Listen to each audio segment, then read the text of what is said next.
کوئی آسان سا لاہ عمل بتا دیں جس کے ذریعے ہم اللہ کے قریب ہو جائیں۔ کھانا کمانا اور اس کا پکانا پاکیزہ ہونا چاہیے۔ یہ بات ضروری ہے کہ کمائی کیسے کرتے ہو اور خرچ کیسے کرتے ہو۔ جنہیں آپ حقوق العباد کہتے ہیں وہ آپ کے قریب ہیں۔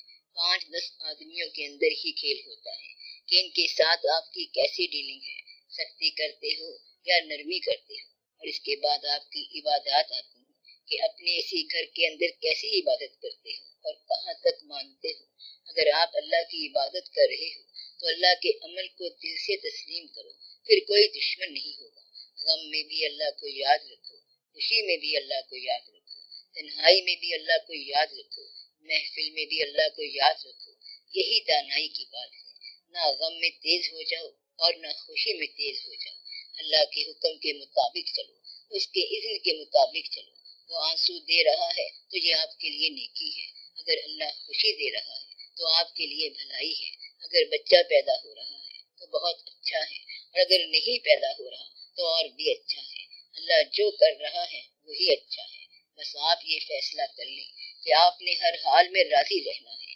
بس 4 دن کا کھیل ہے، آپ راضی رہو، سب باتیں سمجھ آ جائیں گی۔ اللہ کو ماننے والا اور انسانوں کو نظر انداز کرنے والا جھوٹا ہے۔ آپ اندازہ لگا لو، انسان چاہے کسی عقیدے کا ہو وہ بات کی بات ہے، لیکن پہلے تو وہ انسان ہے۔ آپ انسان کو کبھی اللہ کے حوالے کے بغیر نہ سمجھنا۔ اللہ نے اس کو بڑی محبت سے دنیا میں بھیجا ہے اور اس کو ہمارے لیے پیدا فرمایا ہے۔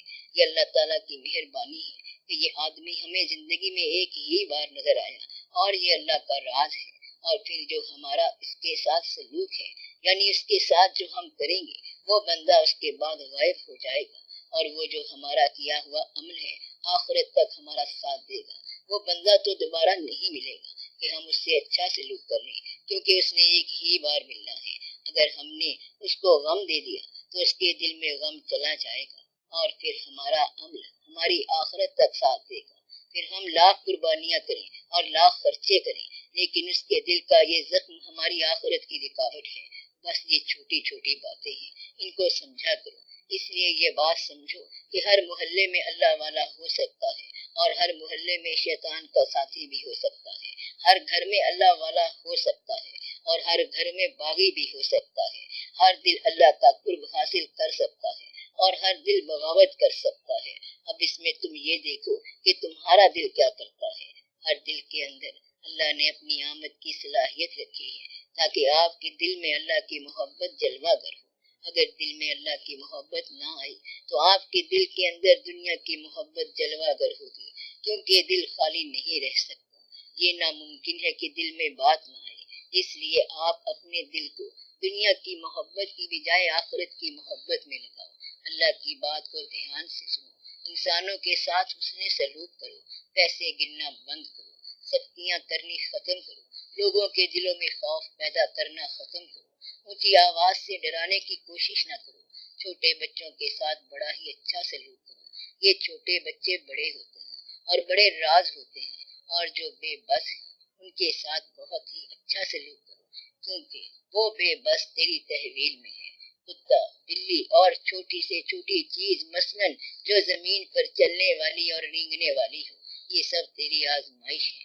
اسی طرح بیوی تیری آزمائش ہے، اولاد تیری آزمائش ہے، تیرا کھانا تیری آزمائش ہے، اور تیرا دسترخوان تیری آزمائش ہے۔ آپ اس وقت دھیان کیا کرو کہ آپ یہ جو عمل کر رہے ہو اس میں اللہ تعالیٰ کا کیا حکم ہے۔ کوئی غلطی اگر نظر آئے تو فوراً استغفار کر کے گزر جاؤ، اس طرح اللہ تعالیٰ معاف فرما دے گا۔ اگر زندگی میں کامیابی ہو تو الحمدللہ کہہ کے اللہ کا شکر ادا کرو۔ اس طرح انسان اللہ کے قریب ہو سکتا ہے۔ سر، یہ جو کیڑے مکوڑے مارنے کے لیے DDT استعمال کرتے ہیں، کیا یہ جائز ہے؟ بہت لوگوں نے اس بات پر غور کیا ہے کہ سپرے کرنا چاہیے یا نہیں، اور یہ کہ کیڑے مارنے چاہیے یا نہیں۔ جب تک کیڑے آپ کو اذیت نہ دیں اس وقت تک انہیں کچھ نہ کرو، لیکن کیڑا جو ہے وہ انسان کو اذیت دے کر اپنے لیے مصیبت کا سامان پیدا کرتا ہے۔ اگر کیڑے انسانوں کو اذیت دینے لگ جائیں تو پھر انسان کا تحفظ ضروری ہے۔ اس لیے DDT دوائی یا کوئی اور دوائی انسان کے تحفظ کے لیے چھڑکی جا سکتی ہے، انسان کی آزمائش یہ ہے کہ ایسا عمل بے سبب نہ ہو۔ کیڑوں کو مارنے سے پہلے ان کو وارننگ دے دو کہ کیڑے مکوڑے چلے جاؤ، ورنہ 2 گھنٹے بعد ہم سپرے کر دیں گے۔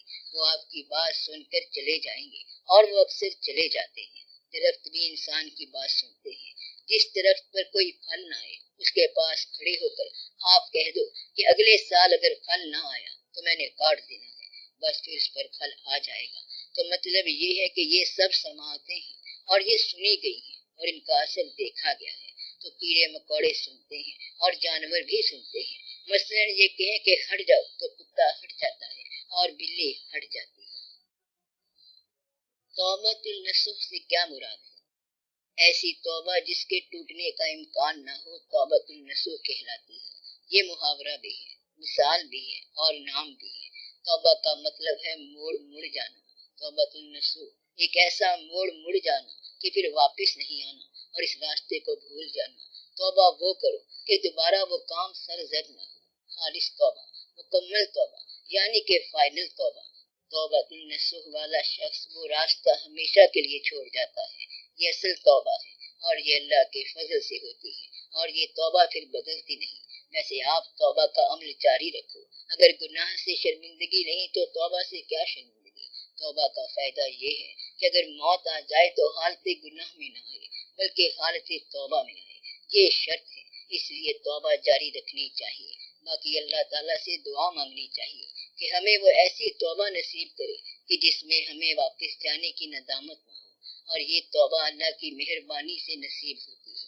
توبہ کے منظور ہونے کی شرط ہی یہی ہے کہ وہ عمل دوبارہ سرزد نہ ہو، وہ گناہ دوبارہ سرزد نہیں ہوتا۔ پھر کہتے یہ ہیں کہ توبہ کے بعد اس عمل کی یاد ہی نہیں رہتی۔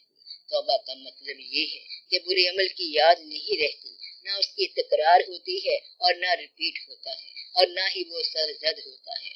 اب آخر میں دعا کرو کہ اللہ تعالیٰ ہم سب کے وہ مسائل حل کرے جن کا ہمیں علم ہے، اور وہ مسائل بھی جن کا ہمیں علم نہیں ہے، کیونکہ ہمارے بہت سے ایسے مسائل ہیں جن کا ہمیں علم نہیں ہے۔ ہم بے بس لوگ ہیں اور اللہ کے رحم و کرم کے سہارے پر ہیں۔ ہمارا نہ علم کا دعویٰ ہے اور نہ عمل کا، صرف اس کے فضل کا دعویٰ ہے۔